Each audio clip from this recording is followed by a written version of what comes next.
amin'ny ry havana ny fahasoavan'ny tompo. Ny Hosea toko fa 7:12 ka hatramin'ny fa 4 no ten'Andriamanitra akatsika ny hafatry ny tompo indray ry havana amin'ity an'ity ao anatin'ny vanim-potoana ny karemy atrantsika miantso atsika ho amin'ny fibebahana ny tompo. Hosea mpaminany dia naminany tany amin'ny taona 500 talohan'ny Kristy tanoany. Ary nandritra izany fotoana izany dia tena ny korosofahana tanteraka ny fanjakana satria ny 𝗵𝗵𝗍𝗍 ireo fanongana mpanjakana ary ny aratsy ny lafy ny ara-tsosialy satria nisy ny elelina goavana teo amin'ny manitra sy manan-karena tamin'ny fotoanandro ary na teo amin'ny lafiny ara-pivavahana aza dia lasa ara-pomba fotsiny sisa ny famonjen'ny olona ny tempoly ny fivavahana feno fiatsaram-belatsihy ny fanompoam-pivavahana voasariky ny fivavahana tsy izy ny vahoaka an'Andriamanitra lasa nanaraka Andriamanitra hafa ny Andriamanitra ny Kananita Andriamanitra bala zany lasa feno fahalovana ny tany nandao an'Andriamanitra ny zanak'Isiraely. Zay no tsana hoe lasa nijangajangana foy an'Andriamanitra izy niodina tamin'Andriamanitra ary tena zava-doza ry havana ny ankon'izany fivadiana ny vahoaka an'Andriamanitra izany nanadiny ny fanekena izy so ihany fa indray mpimaso ny fahatezerin'Andriamanitra. Andriamanitra mbola miala nenina mandrakariva miantso ny mpanota mba hibebaka izy. Ry Isiraely io miverena amin'Andriamanitra, miverena amin'ny Jehovah Andriamanitrao. Zany no antso alanenina atao eto. Miverina indroa ny teny hoe miverena eto. Ny teny hoe miverina dia mibebaka ny dikany. Any amin'ny teny Grika dia ny hoe miova toe-tsaina, miova fijery. Fa ny teny Hebreo kosa dia lazana hoe miverina ny teny hoe mibebaka eto.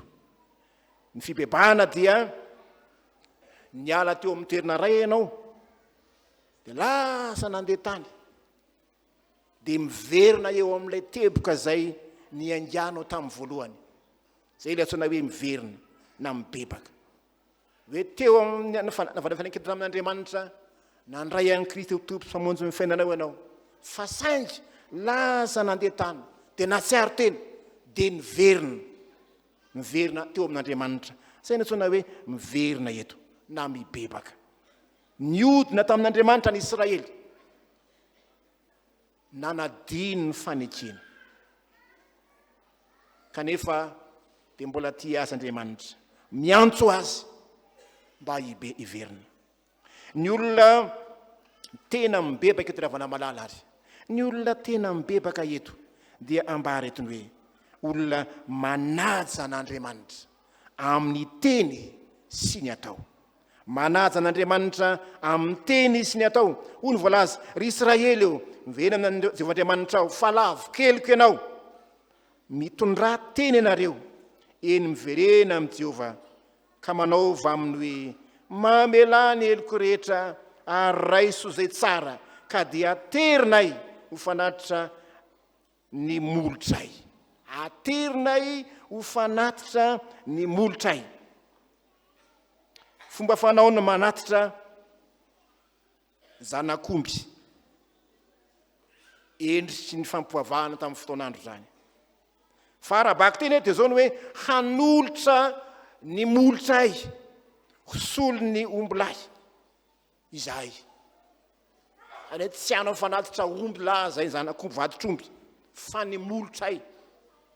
Midika izany fa teny fakasitrahana fivavahana avy ao am-po zay no anolonay ny fanatitra ara-pomba ny fanatitra biby zay atolotray.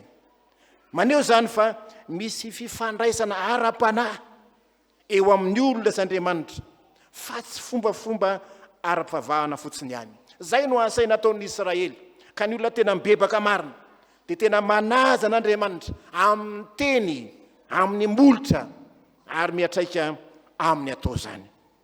Ny molotra ry havana dia maneho ny fahatsiarovana ny fanajana n'Andriamanitra amin'ny teny, amin'ny fihetseham-po avy ao anaty. Miseho amin'ny teny aloky ny vavy zany, mampiseho ny fahadiovam-po zany, mampiseho fankasitrahany zany, ka tena zava-dehibe no ny fanatitra ara-baky-teny. Satria nazoto nanao fanatitra ny olona, zanakombo ny fa saingy ny toetrany tsy mifanaraka amin'izany. Ny hirany dia miraondraona fa saingy ny ataony tsy mifanaraka amin'izany. Zany hoe mifanaraka amin'ny fiovan'ny fo sy ny toe-panahy. Zany ny fibebahana, zany ny tena takian'Andriamanitra. Olona miova fo, miova toe-panahy, fa tsy fombafomba ny asa fibebahana akory. Olona mahatsiaro tena homanenina toy ny olona latsaka kady ka mitady izay sarangotina. Satria voalaza fa efa lavon-keloka izy, zany hoe ny eloka nalavo azy, efa tamana amin'ny ratsy izy, lasa fahazarany nanao ratsy. Dia tao amin'izy eto, tao amin'izy eto, ampirisihany eto, miverena amin'ny tompo, miverena amin'ny tompo ka milaza aminy hoe avelao ny elokay, ary hosolo ny vantotr'ombilahy fanolotray dia raiso ny teninay, raiso ny molotray, raiso ny fanoloran-tenanay. Ny olona tena mibebaka marina dia tena miseho amin'ny teny aloky ny vavany zany, amin'ny fideranan'Andriamanitra ataony, ary miatraika amin'ny ataony zany. Tena olona resy lahatra zany atao olona mibebaka. Inona moa no tinambara aminay hosolo ny fanatitra? Ry ambany misy hoe vantotr'ombilahy, hosolo fanatitray, vantotr'ombilahy osika, zany ny fanatitra atao kanefa tsy mifanaraka amin'izay akory ny toetra ny olona, fa feno firehariana, feno fisehosehoana, toetra feno faharatsiana, ny fanao ratsy ihany ny tohizana kanefa ny fanatitra atao ihany. Tsy zany ny tena fibebahana ry havana, fa fanatitra vokatry ny molotra ao, mideran'Andriamanitra, makasitraka Andriamanitra, ny fonao feno fahadiovana, madio, feno fanoloran-tena, zany no mibebaka. Na fo izay lala masaka taloha zay neverina na hatamana, fa miverina ao amin'Andriamanitra, na hatsapa fa diso nanolo tena ho azy indray. Ry havana eto amin'ny tompo, Jesosy Kristy no lalana tokana iverena antsika eo amin'Andriamanitra. Minoa azy dia hovonjeny ianao, ho afaka amin'ny fahotana izay nahalavo anao. Raha ny zanaka anao hanafaka anao dia ho afaka tokoa ianao. Ny olona tena mpanara dia ny Kristy zany, afaka amin'ny fahazarany ratsiny izy, izay fahotana nahalavo azy, afaka amin'ny fiatsaram-belatsy izy. Hoy voalaza ny Hebreo 7:1-5:12, koa amin'ny alalan'i Jesosy aoka atolotsika hosorona ho an'Andriamanitra mandrakariva ny fideratsika azy. Ny olona tena mibebaka, mahay midera an'Andriamanitra, mahay makasitraka an'Andriamanitra, fiderana vetesy ny molotra, zany ny olona mibebaka an'Andriamanitra, atosiky ny fitiavana dia midera an'Andriamanitra molona, miaiky an'Andriamanitra ho tobo sy mpamotsy ny fiainan'izy. Vanim-potoana ny karemy zao ry havana, vanim-potoana ny fibebahana izao, miaiza ny fanoloran-tenantsika ao amin'ny tompo. Tena mibebaka marina tokoa ve?